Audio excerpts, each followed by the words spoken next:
नमस्कार, बी न्यूज मध्ये आपलं स्वागत। मी सार्या कुलकर्णी। एक नजर आजच्या दिवसभरातील ठळक बातम्यांवर। हातकणंगले लोकसभा मतदारसंघात नवा राजकीय ट्विस्ट। ताराराणी पक्षाच्या वतीने आमदार प्रकाश आवाडे यांनी केली उमेदवारी जाहीर। आमदार आवाडे यांचा हबकी डाव की नवी राजकीय इनिंग, याबद्दल उत्सुकता।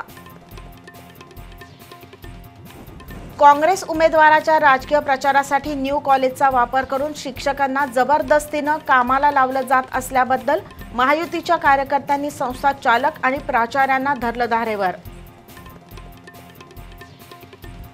बिद्री साखर कारखान्याचं मळी मिश्रित पाणी दूधगंगा नदीत सोडल्यानं असंख्य मासे मृत। कसबा वाळवे ग्रामस्थांमध्ये तीव्र संताप। 14 आणि 15 एप्रिल रोजी केंद्रीय पुरातत्व विभागाकडून श्री अंबाबाई देवीच्या मूर्तीवर संवर्धन प्रक्रिया होणार।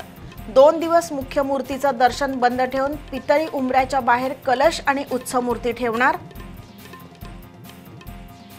आणि देशभरात उष्णतेची लाट। कोल्हापूर जिल्ह्यात पुढील 2 आठवडे तापमानाचा पारा आणखीन वाढणार। यंदाचं वर्ष ठरणार तापदायक।